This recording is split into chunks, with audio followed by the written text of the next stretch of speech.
You will not believe what just happened in the Trump DOJ's case against James Comey. Judge William Fitzpatrick completely eviscerated the Trump administration for their use of the grand jury in bringing the case against Comey, saying that they had profound missteps potentially undermining the grand jury proceedings. The judge said that the Trump administration violated multiple warrants, seized property that they didn't have a right to, misled the grand jury on multiple occasions, and suggested that James Comey didn't have a Fifth Amendment right. And he granted Comey's request for all grand jury material. The updates of what's going on with the Comey trial.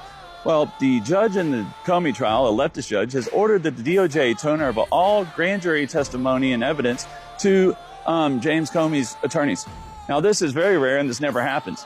But this is why I said that you can't just go after anybody that you want when there's somebody as high up as like James Comey or all that, because if it's not perfect, everything is not 100% solidified and solid, the judges, especially Democratic appointed judges, are going to throw everything at you they can to get that person from not being charged because they were protecting against Trump. So let me know what y'all think there in the comments. Do y'all think this case is going to keep going forward, or is it going to end up getting thrown out by this leftist judge? And also, please hit that follow, like, favorite, repost, and share button to help me get this video out. And also, please hit that subscribe button to help support my content. And come on.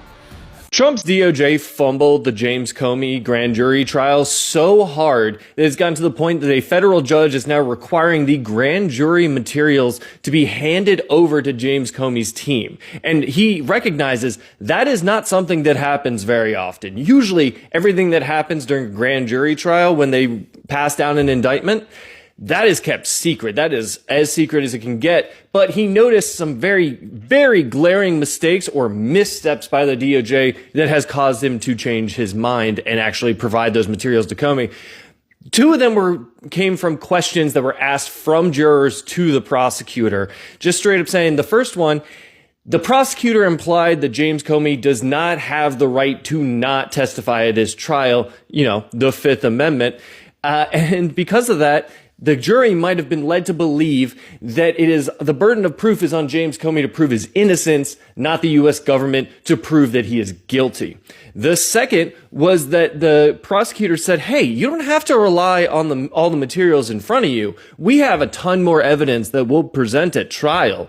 So implying that, hey, they've got more evidence to show. So even if we're not showing you enough now, we'll show you some more later. It just screams amateur hour and what happens when you indict before you investigate. The Trump Department of Justice just got a scathing opinion from a federal judge in the James Comey prosecution, throwing the entire prosecution in doubt. A federal judge has just granted James Comey access to grand jury materials in his criminal case. That is significant.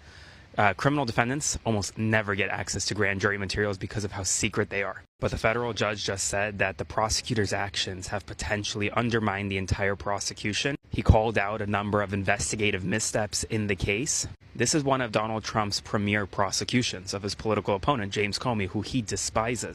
Remember, he appointed Lindsay Halligan, whose entire appointment's already in doubt. She's never stepped foot in a criminal courtroom before indicting James Comey, and she proceeded to indict him herself after career prosecutors told her, we're not going to do it. And while now the entire investigation and prosecution may be in doubt, honestly, this is the first step in getting it completely thrown out. Spread the word. Full updates on my Substack, linked in bio. Subscribe for free.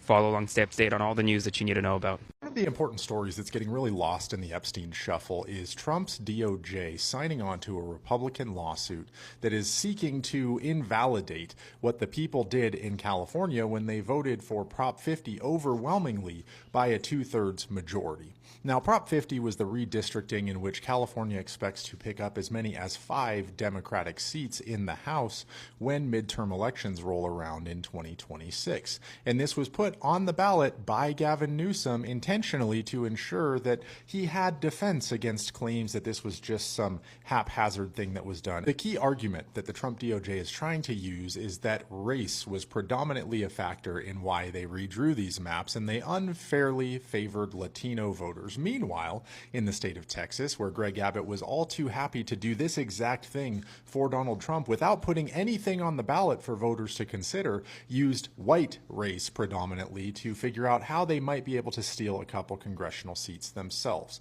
The bottom line is they don't like it when Democrats play by the rules that they set in the game. Last night, Donald Trump crashed out around midnight, posting 23 times in 20 minutes, and he woke up this morning and is right back at it. Started by ruining this guy's career with an endorsement. Reposted a little list of his enemies. A funny little meme.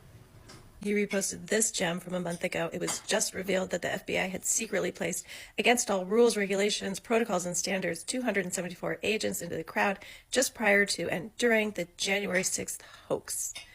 This is different from what Director Christopher Wray stated over and over again. That's right. As it turns out now, FBI agents were at and in the J6 protest, probably acting as agitators and insurrectionists, but certainly not as law enforcement officers.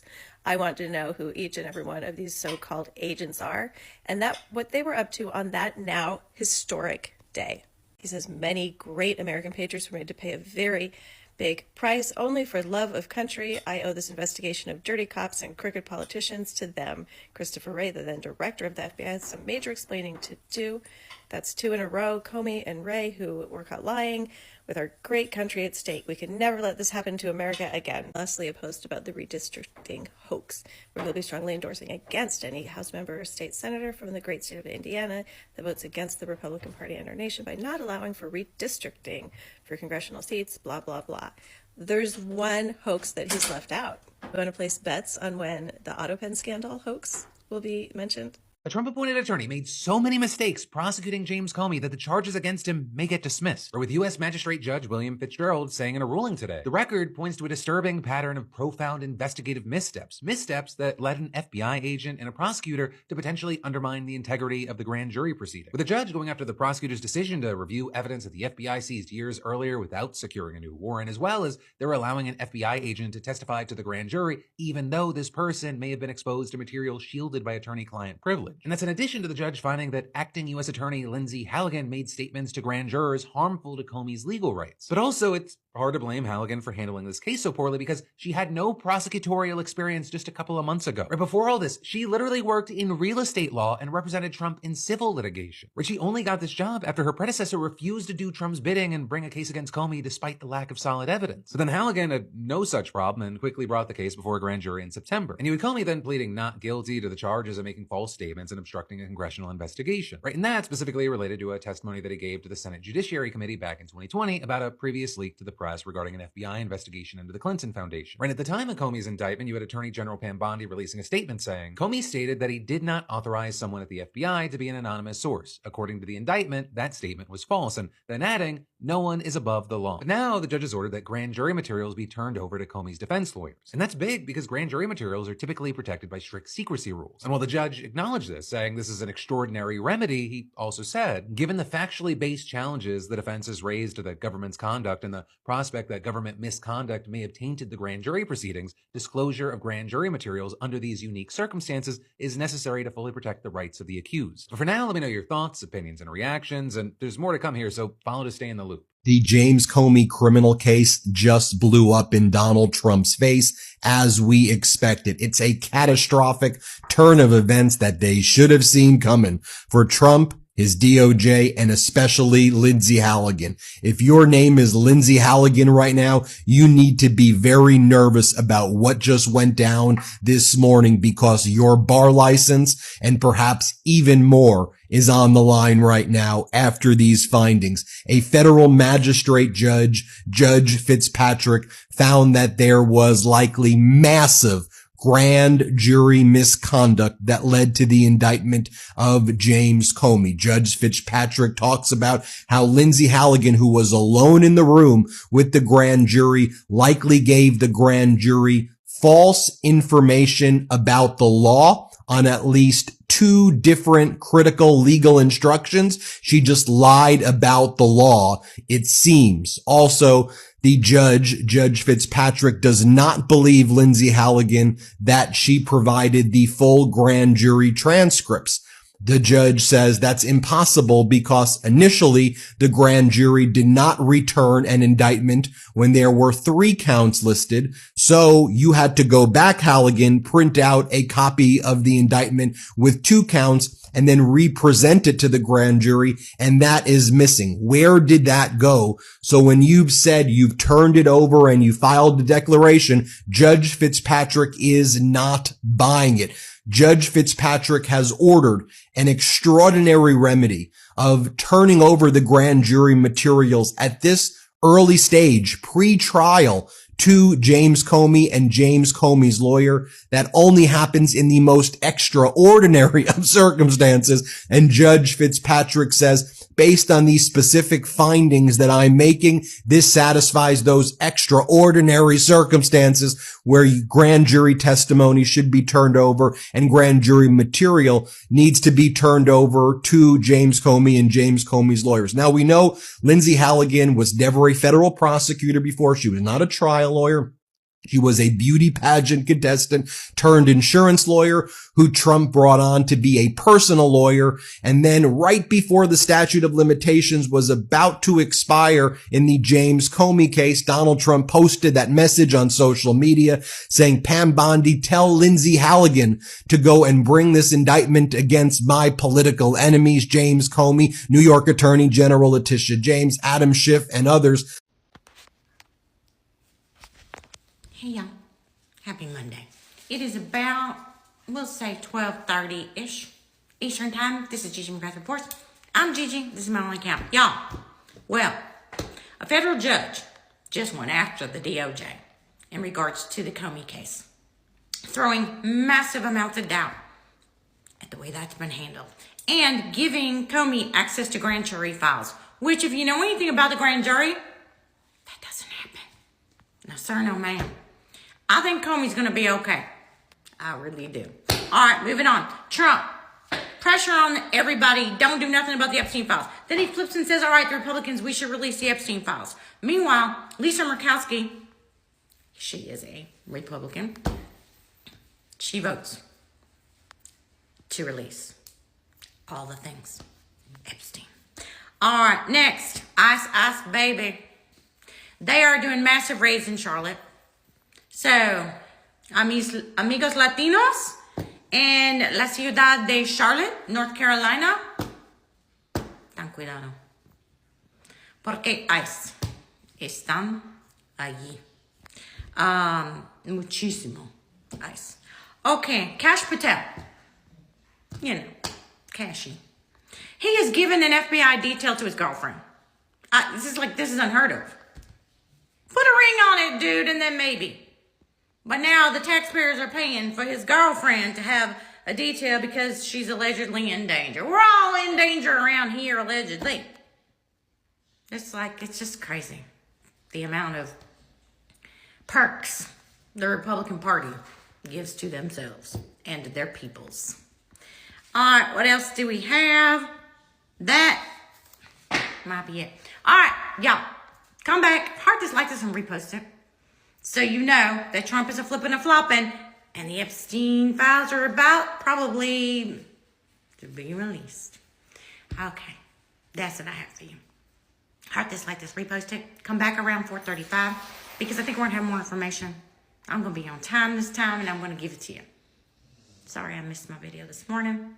Stuff happens. Okay. Till then, be good people. Be better than the bad people. Don't give up. And promote democracy. Because if you don't, they sure won't. President Donald Trump is looking to get even with California after Gavin Newsom, the governor, put off a major win on Prop 50. Even though the ballot measure won by an overwhelming majority, Trump's DOJ just joined a Republican lawsuit aimed at blocking those new maps. Yeah, this is a fight they started, so let me explain. Prop 50 redraws district lines in California that could allow Dems to pick up 5+ seats in next year's midterms. Newsom sought out the ballot measure after Trump's aggressive redistricting effort in states like Texas, Missouri, and North Carolina in hopes of canceling out Republican gerrymandering. Lawyers for Trump's DOJ argue the plan amounts to a, quote, racial gerrymander that they say violates the Constitution. Of course, claiming racial gerrymandering against white people has been the GOP's favorite argument to redraw congressional maps to help the Republican Party. But just to clarify, there has been no evidence of racial gerrymandering in California this time around. Gavin Newsom copied Republicans' argument they used in Texas that his redistricting was entirely based on politics, not designed to redistrict around marginalized communities. In response, a spokesperson for Newsom said, quote, "Their words, not mine. These losers lost at the ballot box, and soon they will also lose in court." So Newsom fought fire with fire, and now the Trump DOJ is suing California for copying his playbook. Y'all surprised? Comment below. Stuff that has arisen in James Comey's prosecution. So, Judge Fitzpatrick, no relationship to James Comey's lawyer, Pat Fitzgerald, entered this order. And I want to read the findings to you because they're very important. And the findings by the court begin on page 20 of 24. Based on the foregoing, which you and I will get into in just a minute, the court makes the following findings. First, the facts establish a reasonable basis for the defense to challenge whether the Richmond warrants were executed in a manner consistent with the Fourth Amendment and the orders of the issuing court. Second, the facts establish a reasonable basis for the defense to challenge whether the government exceeded the scope of those Richmond warrants in 2019 and 2020 by seizing and preserving information that was beyond the scope of those warrants. That is, the information did not constitute evidence of violations of either two federal statutes, which are the ones that James Comey has been charged with in the indictment that was obtained. Third, the facts establish a reasonable basis for the defense to challenge whether the government had the lawful authority to search those Richmond materials in a new way this year in 2025. Fourth, the facts establish a reasonable basis for the defense to challenge whether the government's 2025 seizure of the Richmond materials included information beyond the scope of the original warrants. Fifth, the nature and circumstances surrounding the government's potential violations of the Fourth Amendment and court orders establish a reasonable basis to question whether the government's conduct was willful or in reckless disregard of the law. Sixth, the facts provide a reasonable basis for the defense to show that they were prejudiced by the government's use of those materials in the grand jury, particularly if the government's conduct was willful or reckless, given that those materials were central in the government's presentation to the grand jury. Seventh, the facts establish a reasonable basis that defense can challenge whether the government took sufficient steps to avoid the collection and review of privileged materials. Why? Because James Comey's lawyer was Mr. Richmond at the time that those materials were seized for Mr. Richmond, including the reasons why was James Comey not given the opportunity to assert a privilege over his communications with his lawyer. Eighth, the facts establish that there's a reasonable basis for the defense to challenge whether that privileged information that was illegally obtained was used either directly or indirectly by the government to prepare and present its presentation to the grand jury. Quote, this is particularly troublesome because the government's sole witness during that grand jury presentation was exposed to a limited overview of that privileged material that was privileged between Comey and his lawyer Richmond shortly before that agent testified. Ninth, the nature and circumstances surrounding the disclosure of potentially privileged information establishes a reasonable basis to question whether the government's conduct was willful or in reckless disregard of the law, particularly because that agent who made that grand jury presentation, after having been exposed to potentially privileged information, chose to testify before the grand jury rather than separate himself from that investigation in order to contain or to hold in any further exposure to privileged information and to limit any prejudice to James Comey. 10th, as discussed above, the prosecutor made statements. The prosecutor, Lindsay Halligan, made statements to the grand jurors that could reasonably form a basis for the defense to challenge whether the grand jury proceedings were, quote, infected with constitutional error. And 11th, the grand jury transcript and recording likely do not reflect the full proceedings because although it's clear that a second indictment was prepared and presented to the grand jury, the transcript and the audio recording do not reflect further communications with the grand jury after it began deliberating on that first indictment, meaning there's a serious disconnect between what that transcript and proceedings actually represent. Dumpy Pants is spiraling out of control this Monday morning after hiding out all weekend on your taxpayer dime because apparently presidenting is exhausting when you're busy posting memes. He rolls back into Washington and immediately unleashes a clown parade of unhinged Truth Social posts. First up, a weird Chris Farley meme. Yes, the late Chris Farley, yelling in Bondi's ear, "For the love of God, just arrest somebody," Because nothing says stable leadership like using a dead comedian as your personal prosecution request form. Then Dumpy screams, "Christopher Wray lied!" 3 exclamation points. So now, through memes, he's trying to order his AG to arrest his own FBI director after already prosecuting James Comey. I guess the judiciary is a suggestion now. He's also posting a bingo card with X's over Comey and other political enemies. It's the world's worst version of Guess Who. He labels it Obama's Russian hoax treason club. Very normal behavior, totally grounded, extremely presidential. Then he whines that Republicans must keep the majority at all costs and threatens to primary Indiana state lawmakers if they don't rig the congressional maps for him. He's openly demanding gerrymandering because he knows voters reject him every time elections aren't rigged in his favor. And here's the kicker. He's blaming the rigged 2020 census, the one he ran, the one he cut short. The man is literally blaming himself without realizing it. Then he goes full conspiracy mode, claiming the FBI placed 274 agents in the January 6th crowd against all rules and protocols. So now, Jan 6 is a hoax, Epstein is a hoax, everything is a hoax, except Dumpy Pants himself, the greatest hoax of all. The greatest hoax of all. Sorry. And remember, he was president on January 6th. He ran the FBI. He was in charge of the census. He keeps indicting his own appointees and then blaming the deep state. Sir, you are the deep state. But the real bombshell today, a federal magistrate judge in Virginia just slapped Dumpy's hand-picked prosecutor, Lindsay Halligan, with a devastating ruling. Halligan was also a Miss USA contestant and from Mar-a-Lago. Interesting, huh? Along with Erica Kirk, Miss USA pageant, not Mar-a-Lago. The judge said Halligan likely gave false legal instructions to the grand jury in the Comey indictment, and she probably didn't provide the full transcript. And the judge says her story makes no sense because the grand jury rejected her first indictment, and she came back with a second one. So what did she give them? What did she hide? What did she alter? The judge calls it a disturbing pattern of profound investigative translation. Halligan's bar license should be shaking in its boots. Dumpy's political persecution machine is cracking, and the regime is terrified.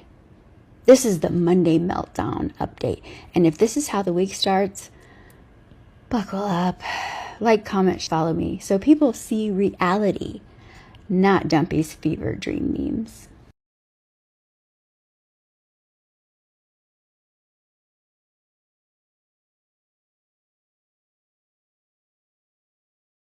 So the Swiss bribed Donald Trump by giving him a block of gold and a Rolex desk clock, and that is how they got their tariffs reduced. So that's official bribery now. Bribery has now got the rubber stamp of acceptability in Switzerland and the United States and probably many parts of the world. Meanwhile, Canada is not doing anything like that, and Canada hasn't formed any new deals. We have our still existing USMCA trade agreement with the United States and Mexico and Canada, which apparently is being mostly abided by. Then there's those other things that Trump has put these tariffs on, and people have chastised Mark Carney, saying, "Oh, he hasn't formed a deal. Everybody referring to a trade agreement as a deal, I guess adopting Trump's language. But we've been very strategic in Canada, and I don't know if people are paying attention, because Carney said some time ago that this matter was going to go to court, and we're waiting for it to go to court. And the hearing has now taken place at the U.S. Supreme Court, and the judges that were clapping back were asking very legitimate questions about whether or not the president has this authority. Now, since then, Trump has, because he's realized that this is not going well for him, and we're waiting for a decision now from the court. He has said that he's going to give $2,000 to every American in 2026. The issue really came down to what Trump's trying to accomplish now is to set it up to make the court the villains. He's trying to set it up to make it look like when the court rules against him, that it will be so messy, that it'll be so ugly having to pay all this tariff money back, and that it will essentially, bankrupt the country and nobody's going to get their $2,000 check. This is what he's trying to accomplish, okay? So there was a strategic end game. You should know, Doug Ford's ad with Ronald Reagan was also strategically placed just before the court hearing. So Canada is not messing around. We're not forming any deals. And these countries that form deals, those deals may exist beyond, if they've signed some paperwork on it, right, may exist beyond that court decision. So these countries that have been running out to sort something out with Trump may have done themselves a great disservice by forming some deal, like the UK went out and formed some deal. Is that deal going to continue to exist after the court rules against Trump imposing tariffs? Probably. I mean, why wouldn't it? They voluntarily put pen to paper. Just because it was quasi-extortion and Trump's tariffs were illegal doesn't mean that the deal that they signed at that point is not something that is enforceable. So strategically, Canada has been waiting, and Carney said this at one point, Canada has been waiting for the U.S. Supreme Court to rule on this. And when that decision comes, and I don't know when it's going to come, but when that decision comes, at that point, we'll have some certainty. We'll know whether or not Trump's got any of this power to do this. And at that point, we can start looking at trying to come up with some new arrangement for the tariffs. But as it stands, him imposing tariffs on things like softwood lumber, on rolled steel, on aluminum, could all be illegal. And all of the tariffs paid by the U.S. companies that bought, of course, would have to be paid back. The damage to Canadian industry will continue to have existed, but it may just turn it around and, of course, be a sudden boom for orders for Canadian products. But again, this instability, as people have finally started to note, has caused huge damage to the U.S. economy. And the U.S. economy is in crisis. A bunch of states, mostly red states, are apparently in a recession already. We need that decision from the U.S. Supreme Court. But Canada has been strategic. Canada is not trying to bribe him. Canada is abiding by the law, right? That's what we're supposed to do. And Canada has been smart. Well, I suspect, because I've got a pretty good feeling that the court is going to rule that Trump does not have the power to impose tariffs, that is the legislative branch of the U.S. government that's got the power for taxation.